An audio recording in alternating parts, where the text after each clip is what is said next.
right, so let's get started. I'd like to present today a little bit about advanced TypeScript.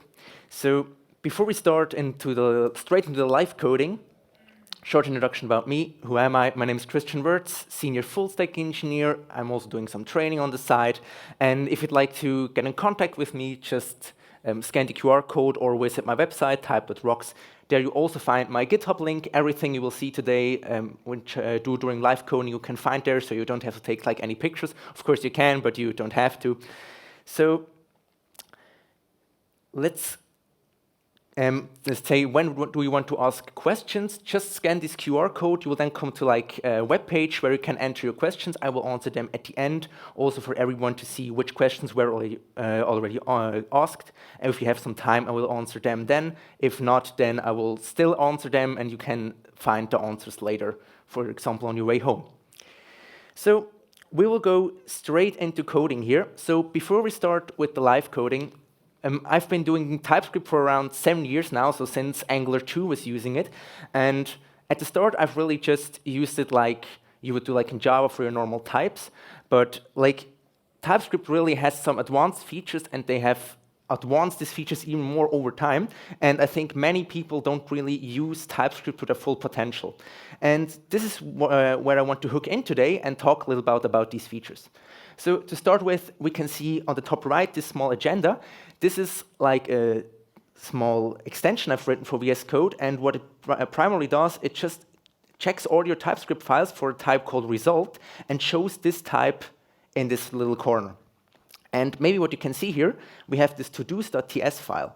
This todos.ts file has only types in it, so nothing else than types. So, and what it really does here, if we check the result here, it creates like an HTML, which then gets displayed up there. So if you would compile this to a JavaScript file, there would be no code in there because it's really just TypeScript types. It's also interactive, so what we can do here, for example, we can change this to a 2, and now we have the burning symbol there, and now we are ready to start with the live coding. So first we will start with map types. So let's say we have a type here, events. And this type has two properties, an add property, which is a string, and a remove property, which is also a string. Now let's say we want to have like user actions for these events. We have an onEvent here, and let's say we have an onAdd here, which is a function, and onRemove here, which is also just a function. Now, how can we create this onEvent type? Well, what we could do is we can say we have this onEvent here, then we say we have an onAdd, which is just a function which returns anything, and onRemove, which does basically the same. Now, the problem is, of course, these two types are now not connected with each other. So if I now go there later in my code and say, oh, well, I'd like to have also like a move function, a move property, then as we can see, everything still compiles, but the problem is we really want to connect these events with the onEvent type. So how can we do this? The first thing is we can create like a helper type. We can say we create event keys, for example, and we say key of events. What this does is, let's have our key here, and this now only allows to have add, move, or remove as the property in there, because it's one of the keys of the events type. So now what we can do is we can use these map types, and we can remove this explicit typing, and we can use the brackets here and can say, well, I want to have the key, and the key has to be in event keys. And we can say the value here has to be a function of type any. Now, as we can see here, this no longer compiles because now we have connected them with each other. Now we have to change this to add and remove. And as we can see now the user actions has an error because the move method is missing. So now let's just add it in there, and we are fine. But the problem, of course, is now we don't have this on add, on remove, and so on. This on is missing. So how can we fix this? We can use, like we would do like in Java with streams, we can map over these keys. So we can say we have the key here, and we say as. We then use backticks for like template literal syntax. I will come back to this later in the next topic. And we can then say we want to prefix every key with on, and then use key in it. And now as we can see here, we now have to prefix every of our properties with the on prefix. Now we're almost there. We only need to like uppercase our key, like the A from the add has to be uppercased. So we can use something called an intrinsic TypeScript function. We can use capitalize like this. And now what this does is, if we check this, this might look strange because you can see this intrinsic there. What is this intrinsic? This means that it's done by the TypeScript compiler. They don't really reveal how they do it, but this is done so frequently that this is just provided by TypeScript itself. You also have like uppercase or lowercase functions to do this kind of manipulation for the strings. Now, as you can see now, we can change this here to on add, on remove, and on move. And now the code compiles, and we have connected these two with each other. So let's say we will go back later and say, oh, I don't want this remove. I want to call it delete. Now, this no longer works because we have created like the map type. We now have to change this to on delete. So this way we can connect these two types with each other so that we change like the base type, the events. Everything else also gets type checked, and so we can like update our code immediately and having compile time safety. So the next thing, I've already talked a little bit about template literals. So what we now can do is let's dive a little bit deeper into these template literals. So let's say you want to create a chessboard. This is something you totally do on your daily basis. So what you can do here is you have a1 and a2 and a3 and so on. So you want to create like every possible position on a chessboard. So this, of course, you could do it like this. You could do a type with a union with 64 different elements, but this is quite boring. So let's TypeScript do this for us. So let's have our chess letter here, which is either an A or a B or a C and so on. Now, what we can do here is we can also say, well, we also want to have the chess numbers like this. And it's either 1 or 2 or 3 or any more.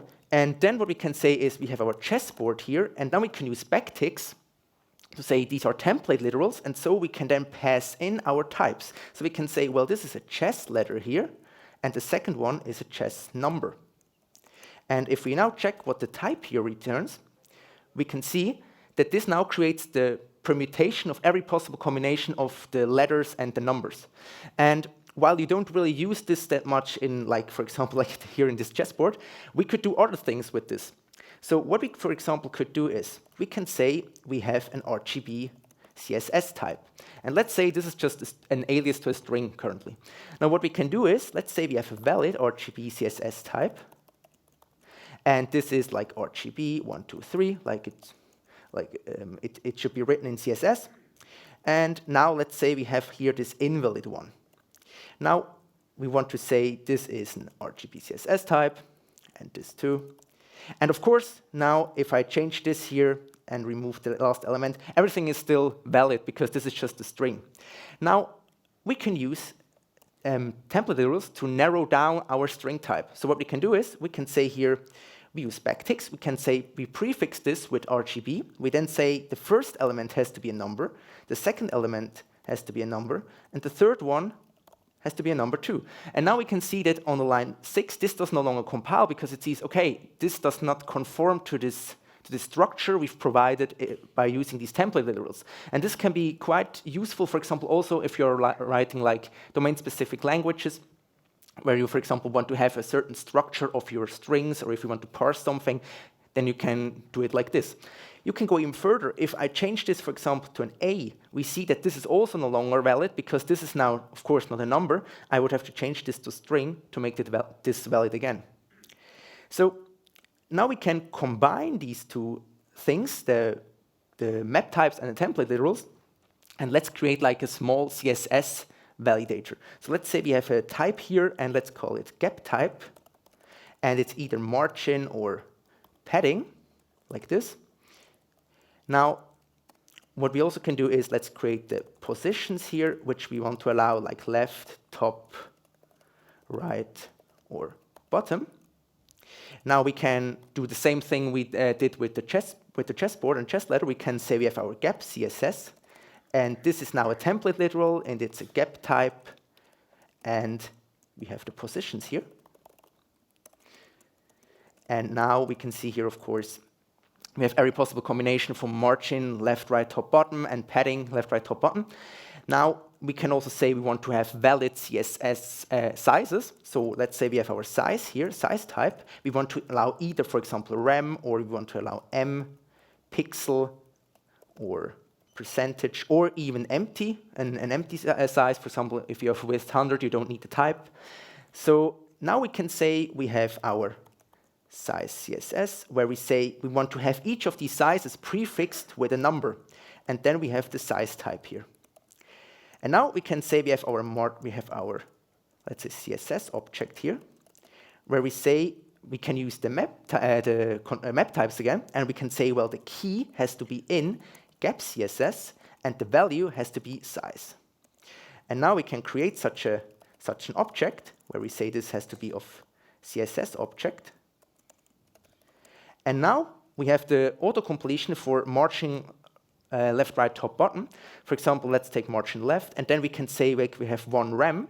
And this now compiles. We can see line 18 doesn't compile because TypeScript tells us, well, you have to provide a value for each of these permutations you have here, but we can prevent this by adding a question mark to say I only want to pass certain elements. Now, as you can see, this compiles. If I would remove, for example, the m, then we would get an error and it would no longer compile.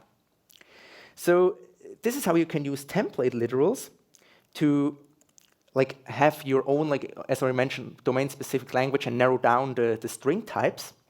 So the next thing, which I really like and I think is really underused in many code bases, where it would benefit, is the never type or conditional types.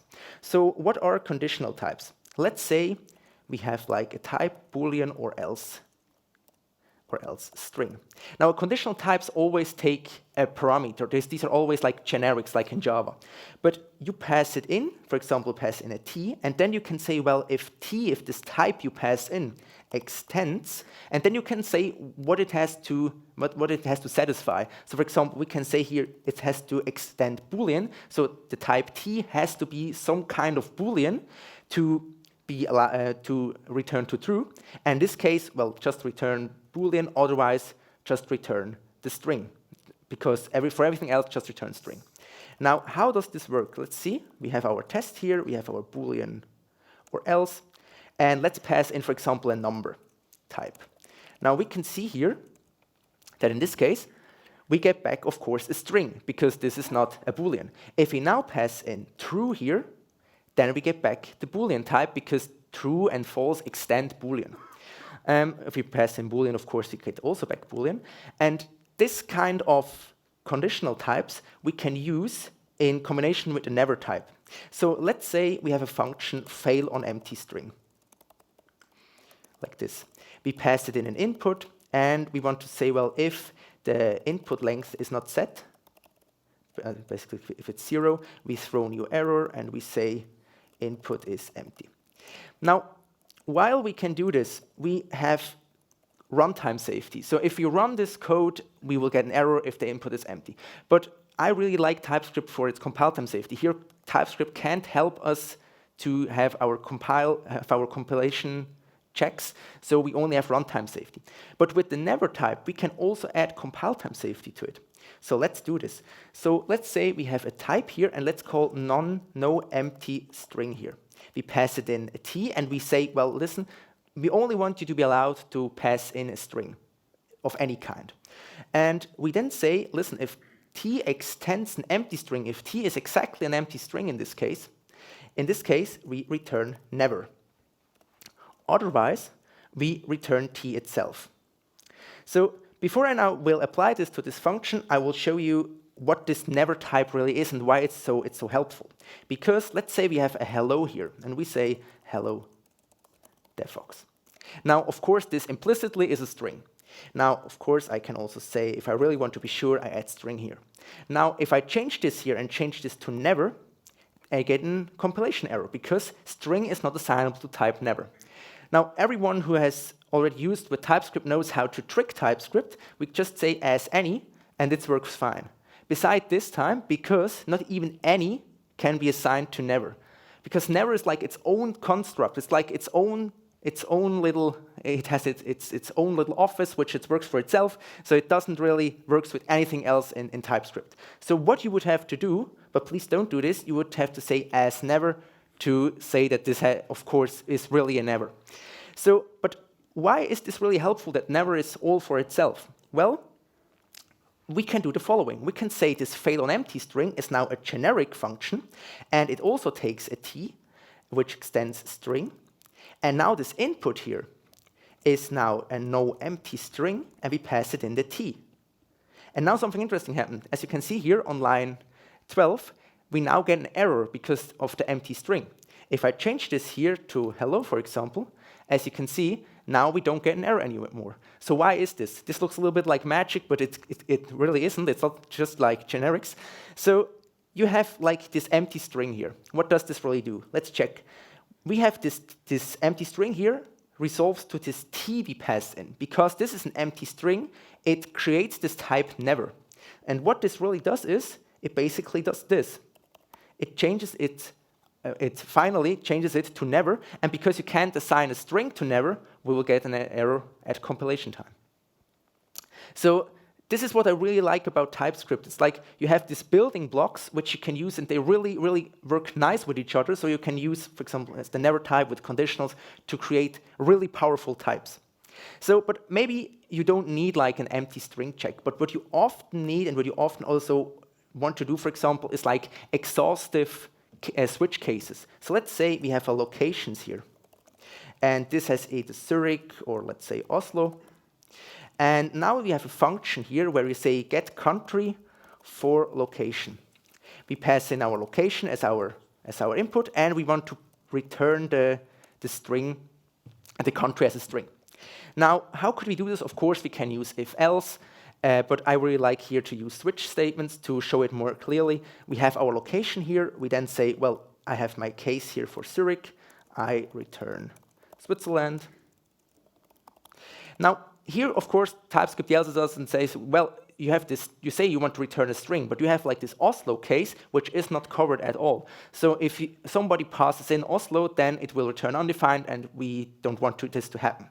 Okay, so of course, we say in case of Oslo, we return Norway. And now TypeScript is happy. But as I mentioned, I like compile time safety, but I even more like runtime safety a little bit more, because at runtime you have to be safe that nothing really can happen to if you run the code. So we have this get country for location. Let's say you are like a library author, and you also have JavaScript people using your TypeScript library.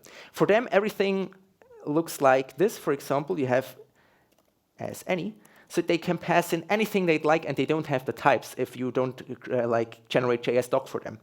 So this way, we now don't have the runtime safety. So how can we fix this? What we could do is, we can say we have a default case here, and we say we throw new error, and we say, well, the location is not known. Now, this is fine, but let's say we come back later in our code and say, oh, well, but now I need another case. I say, for example, London. And now I'm in TypeScript land again, and I say I want to call this with London. Now, what we can see is we now don't have this compile time safety anymore to see that we don't have provided the case switch for this London. So because now we have runtime safety, but we have lost the compile time safety. So how can we have both? So we can use the never type again. So what we can do is, let's create a variable here, and let's call this exhaustive. You can call this anything you'd like, of course. The important part is assign it the type never. And what you now can do is, you can say, I want to assign location to never. And because TypeScript is really, really clever, it sees, okay, there is this London branch, which isn't checked by these other cases. So it's possible, and if we hover over this, we see this, that the location here is London. We try to assign a string to never. This is not allowed, so we get a compile time error, because you cannot assign string to never. Now, we can go in here and say, listen, if I want to have, I will add London here. And as we can see now, the error goes away. Now, maybe you say, okay, now you have like this variable which is declared but never used. Maybe Sonar will yell at you. So we can use another feature, satisfies, it's called, from recent TypeScript versions, and we can say, listen, we want location to satisfy never. And what this really does is it tells TypeScript, listen, we want this location to satisfy to the type we provide, and here it's never. So, and if we remove this here, for example, we remove London, then this will also no longer compile, because it says that string does not satisfy the expected type never. So this way you can have also, this of course also works with if else branches, and in the else case you will just then do an arrow throw. But I wanted just to show you with the switch cases. So the next thing I'd like to show you is another keyword, the so-called infer keyword. Just quick show of hands, how many of you have used infer before? Okay, cool. So many of you will see something new today. Nice. So let's see how TypeScript uses infer under the hood. So let's say we have a really complex function here, which takes 2 parameters and returns a number. Then we do here some stuff, and now we can see we have like this function, and now we want to extract the type information of this function. How can we do this in TypeScript? We can say we have like our type, and we say type of add. And in this case, in JavaScript, you would now get back function, or you would, for example, have Boolean or a number, so like the primitive types. But in TypeScript, you really get the type of the function. So what you now can do is you can use the type, the so-called return type. Let's say add return here, and we can say return type. This is something which is provided by TypeScript, and we can then say type of add, so it needs the function type to be passed in. And now we can see, if we check the type here, we can see that it returns number. If I change this to string, then this will be a string. So how does this work? Well, let's create our own little type, our own little myReturn type. So let's say return type here, and we pass it in, like again, a generic type, and we say, well, if t extends a function which takes any amount of input arguments, we don't really care, and outputs anything, to start with, we will just return any here, otherwise we return never, because this should never happen. Now, we can use this here in my return type here, and of course now we still get back any. Why? Because we have not provided any information to TypeScript that we want to have like this return type. So how can we do this? We can use infer. So we say here, we can use infer just in any extends clause. So what we can say here is, listen, if this t is valid in this is valid for this extends clause, we say we infer the type and save it in the variable r in this case, and then just return it. And as we now can see, now we get the number back. So this way we can extract certain information from our type and return it and create new types from it. Of course, we can also change this to string. As we can see here, this still works. And this is how we can use infer to like extract certain information from your types. And we will now see how we can really use this in the next part. And the next part is about recursion, and I really like this. It's a little bit of a crazy topic, because if you first see recursion, then of course it's really hard to wrap your head around. But what you here can do is, let's see first where TypeScript uses recursion itself. So we have the type here, and let's say we have wrapped promises, like nested promises. We have like here nested promise. And we have a promise inside a promise inside a promise. And let's say there is a sticker in there, and we really want that sticker. So how could we do this? TypeScript wants to help us, so we can use awaited. So let's say we have a type here, an unnested promise, and we can say awaited here, and we can pass in our nested promise. And what TypeScript does here for us is it unwraps our nested promise type. So how does TypeScript do this? It uses simple recursion. So it like checks is the current recursive input promise. If yes, it goes one step deeper, and so on. So we will do this ourselves to unwrap an array type.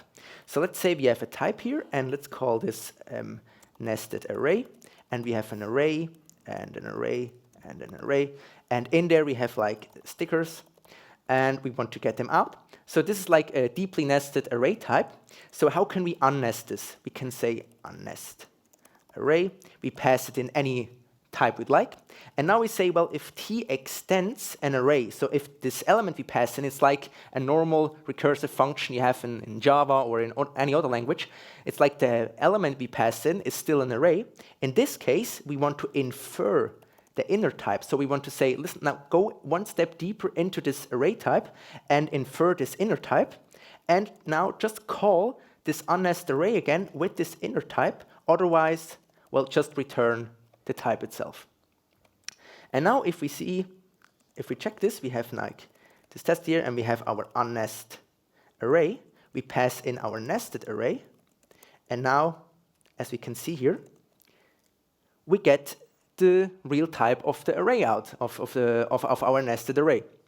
And this is like the simple kind of recursion, because you only iterate over, you go recursively over your function, and as soon as you find the element you'd like, you just return it immediately.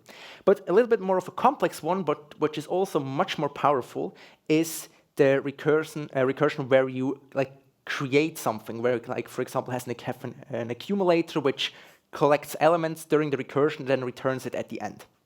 So how could you make use of this? Well, we can just say we have a type here, and let's say we have an RGB tuple. I really like my RGB stuff. So we have a fixed length array. For everyone who hasn't worked with tuples, tuples basically are fixed length arrays. So we have like this type here, an RGB tuple, which only allows 3 elements in it.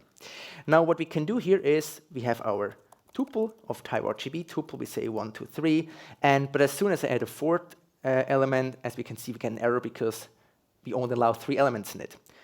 Just a quick side note, while this is a tuple, I can still do push or pop on it, so I could still manipulate the array. To fix this, so this is not possible, we can say read only here. And this way, if you want to then do push or pop, this no longer is available to you. So, but this is really cool. You can do this yourself. This is really simple looking code. But the problem is, let's say you want to create like a tuple with 15 elements, 20 elements, or like allow their strings and numbers in there. So you would then have to do this yourself, and you will have like to count the elements you put in there. It's a little bit error prone. So wouldn't it be cool if we had something like this? If we had like, we can put in the elements we'd like and the type, and let TypeScript do this for us. Well, sadly, TypeScript does not offer us something like this, but what we can do instead is we can build this ourselves. So let's say we have a type, and let's first think about what we really would do if we want to create like an array with recursion in Java or in normal language. We would like have the length we want the element to fill to, and the number is the type which you want to which are the type of elements we want to pass in, and we need then to have like an accumulator, like an array which we add the elements to it, which we then can return after our recursion. So this is exactly how we do it in TypeScript. We say we have the length here, and then we have the type of our elements we want to allow, for example, the numbers here. And next we have an accumulator, and we say, listen, this is a type, this is a type array. So this is an array with only the types which I provide here are allowed in. Now, we could leave it like this and have any like this, and we would then have to pass in an empty array to start with. But of course, you don't want to add an empty array to start with, so what we can do is we can just add a default argument if you don't pass in the array to start with. So now, what do we always do with recursion? We always want to create like an exit condition. So what do we say here? We say, well, in case of that our array we are building has reached the length we want to check if this is the length. In this case, we just return our accumulator, and otherwise, let's talk about this in a minute. So, but why does this work? Why do we have like this length on our type? Well, basically, this is just a type. Well, what this really is because TypeScript is so clever that it knows, well, this accumulator here is an array type. it has to have a length. So we can access the length property, and TypeScript takes care of telling us what is the current length of our array. So this way, of course, if we are done, we return the array. But what are we doing if we are not done? Well, we do the same thing as we would do in any other language. When we do a recursion, we call the function again. So we have the length here. We have passing the type, of course. And now what do we do here? We need to be able to add another element to this type array. And we can't just use like push, because this is just not available. But what we do is, like you would do in an immutable approach, we would say we spread the existing elements into the new array and add a new type to it. And now if we check here what the type here is, as we can see, it created us a tuple with 3 elements. We can also now say, well, I don't want just numbers, I also want to allow strings in there. As you can see now, it creates also the ones which allow strings. But we can go as far as saying, oh, well, now I need 900 of them. And it creates us like a type which is fixed to 900 elements. You can do this as long as 999, but as soon as you change this to 1,000, then TypeScript will tell you this recursion is maybe unnecessary deep. So because TypeScript, it's really funny because prior to, I think, TypeScript 4.5 or earlier, they had a recursion depth of around 40. Now they have one of 999. So they get really better with recursion stuff. But I think if you have a tuple with 1,000 elements, you need to do something else, like replace some mainframe stuff or something like this.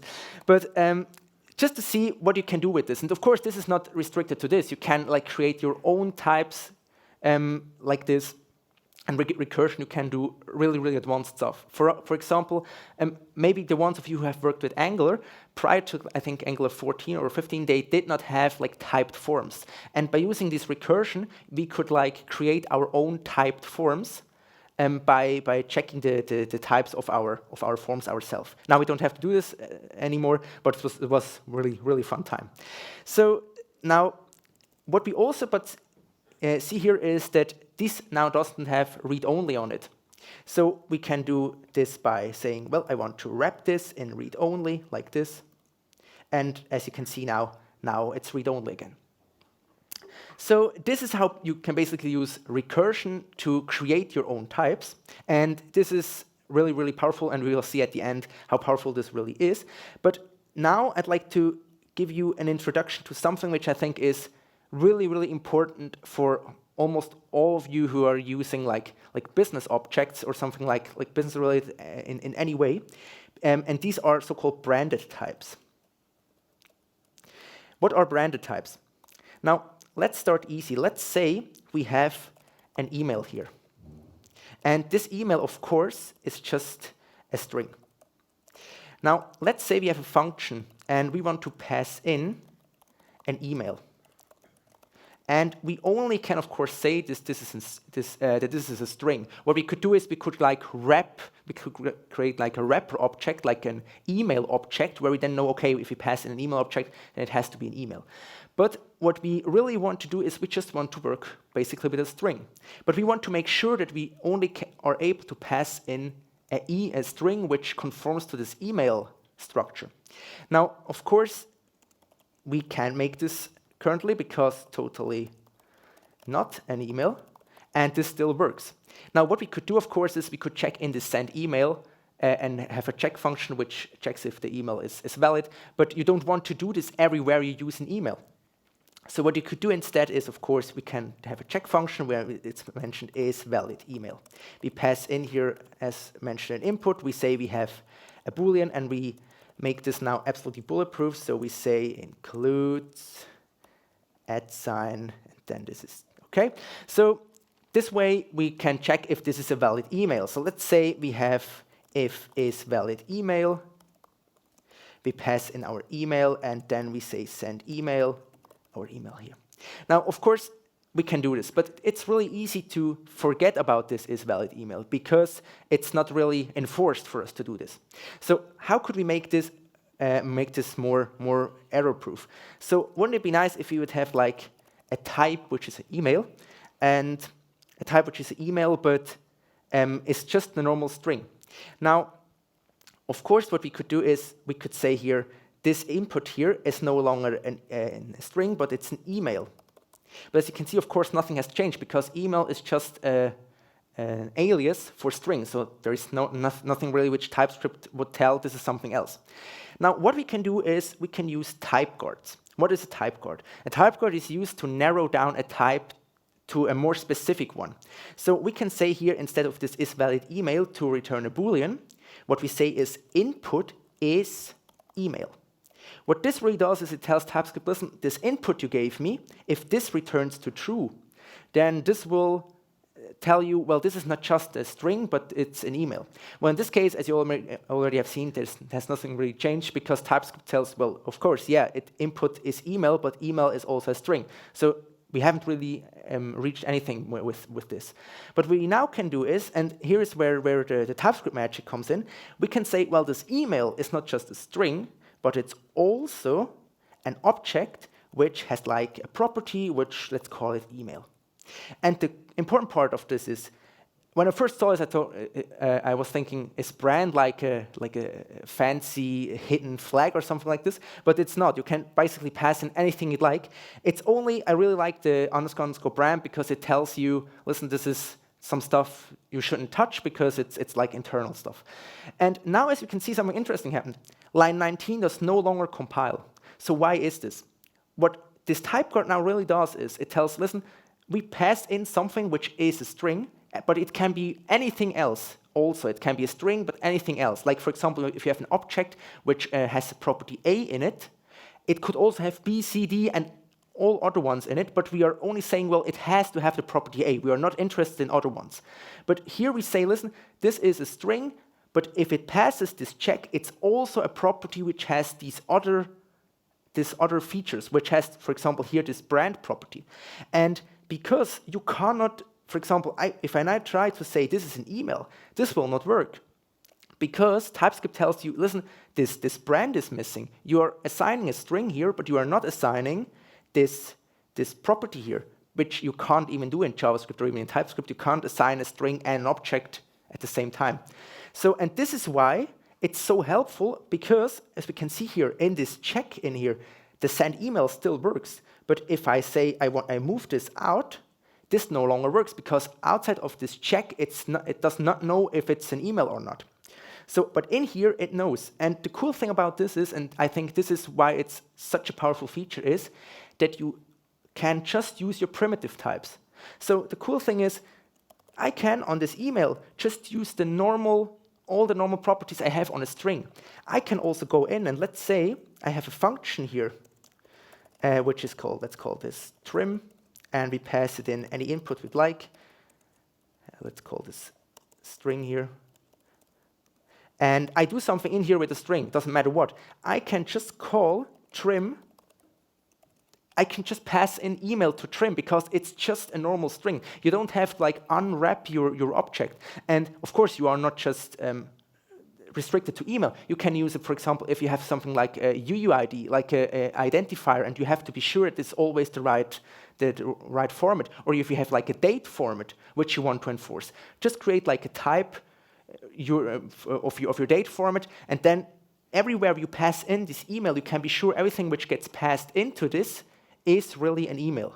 Of course, I have to say this are just types, so you can always use this as any, but this is just, if you do this, then I can't really help you with my stuff here. So, but just to say, it's really cool that you still have your primitive types. And for example, if you are really crazy, you could, for example, also say you are only allowed for positive numbers. You can say here, this is a number, and can say positive number, and then can have a check where it then checks if it's a positive number. If so, it's only allowed to be passed in. So this way, we can make sure that these branded types here can really help you to make your code more understandable, and also that you don't like pass in something by accident, which when I first saw this, I really liked it, and I'm using this on a daily basis to make my code more comprehensible. All right. So these were the branded types. Now, before we end like this live coding expedition here, I'd like to give you a little glimpse what you can do if you have a little bit too much time to your hand. And you can do something like this with TypeScript. So you can say you have a validate. This is done in like 38 lines of code. It's not that crazy. If you'd like, you can just go in there. It's on my GitHub. And here you'll find everything we talked about. Like we talked about map types, template literals.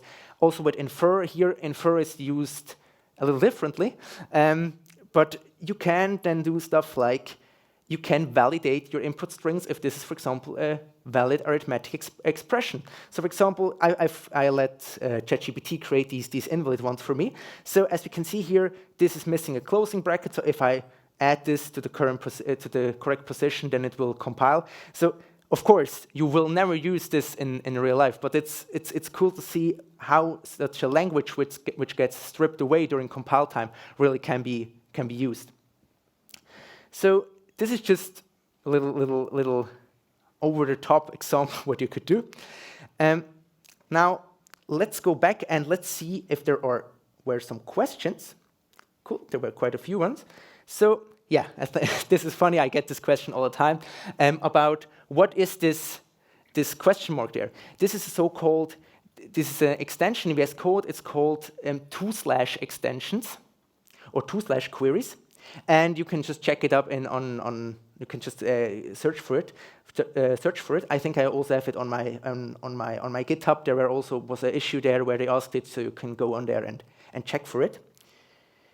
Can I make the second gap CSS part positions optional? Yeah. So the cool thing about this is this was already optional because. So you mean that the positions are optional? I don't really know if this is possible, but I have to check if I can go if I can go back all the way. But now let's check this. Let's do this first. Let's say we have our gap CSS here, and let's do this easy. We have our margin, and we have our position, and let's say left, and we have our nation here, and let's say we have. So the question was, can we make the second one, the position, if we can make this optional, if I understand this right. So this here has to always be available. So what we have to do is we would have, for example, to have this dash left in here, and we would then need to do it like this. And yeah, but this is a really cool idea.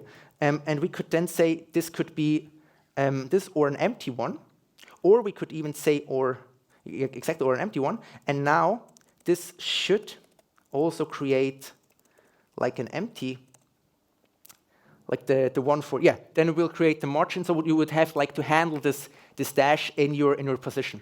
But yeah, it would be possible this way. And I think I really like this. I think I will include this in when I hold talk the next time, because as mentioned, margin is really cool to be able to like shorthand it. So let's go back. Yeah, how does this work? Really cool. I'm really glad that I can a little bit talk about this. So because it took some time to do. So it's just, how does this work? It's like, you can think of it like it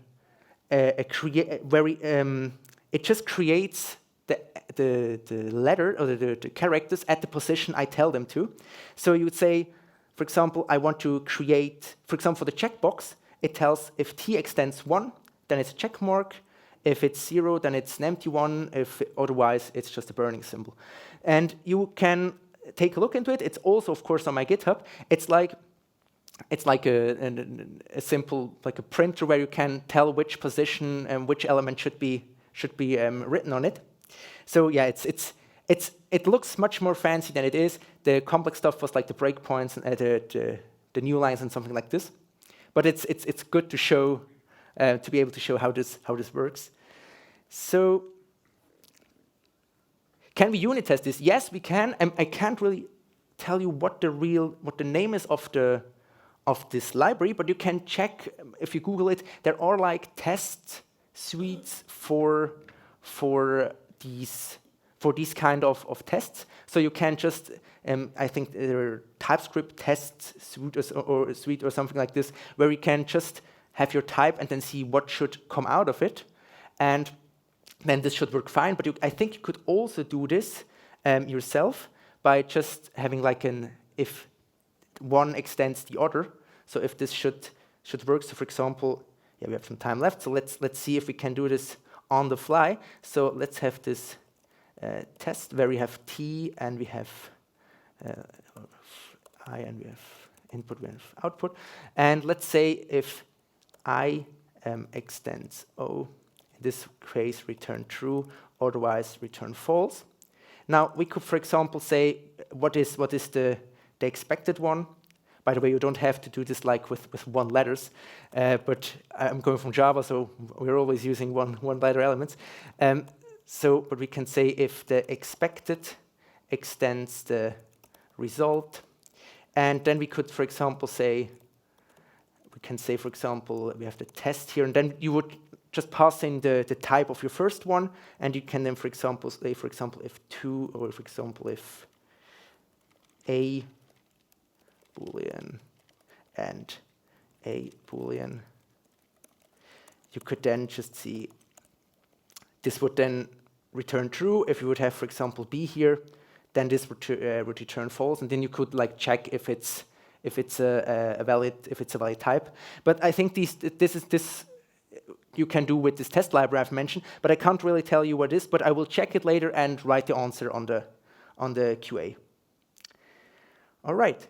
So runtime safe? No, they are not, because they are just types. They get stripped away during compile time, so branded types are not runtime safe.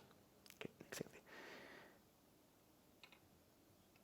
What if I mutate? Yeah, exactly. If you mutate this, then it will probably not work anymore.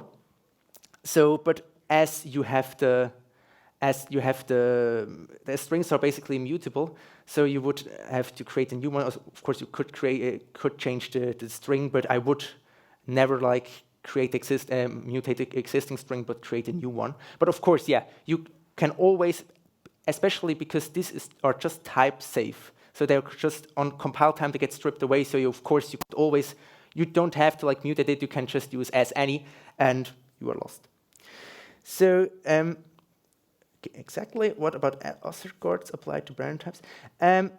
Yeah, exactly. You could also do this. You could say asserts. So for the ones of you who all don't know about this, let's see if I can go back. If my history is large enough. Come on. Yeah, nice. So you can say assert.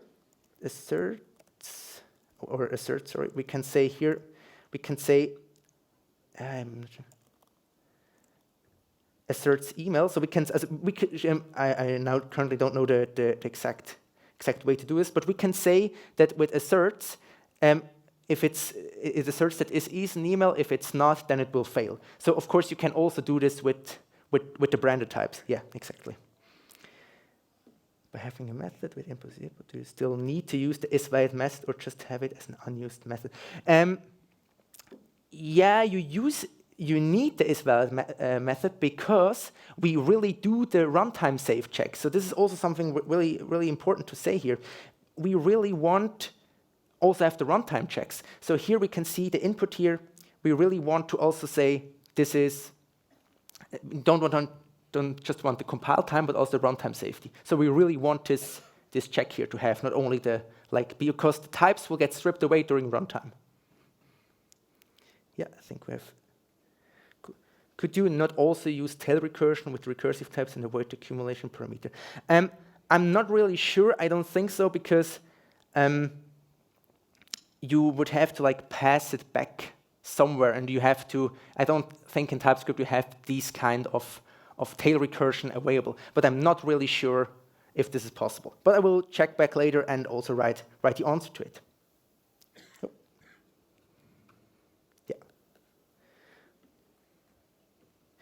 Yeah, when inspected, it's still Boolean. It's still a Boolean type. Exactly. And also, when you strip away the types, it's still for JavaScript. It's still normal Boolean. Exactly. So yeah, I think we have to end it here. So first, before we end, I'd really want for everyone here at DevFox, it would be really nice if you could rate the talks you'd liked, or not like that much, because it's really important for us to be able to find out what worked, what did not work, what you like or not, so that we can improve our talks. And it's really like the only possible way for us to update our talks. So yeah, that was it. Thank you for staying here with the last for the last talk, and I wish you a pleasant day and a safe travel home. If you want to get in contact, just scan this QR code or come back to me later. And yeah, thank you for being here.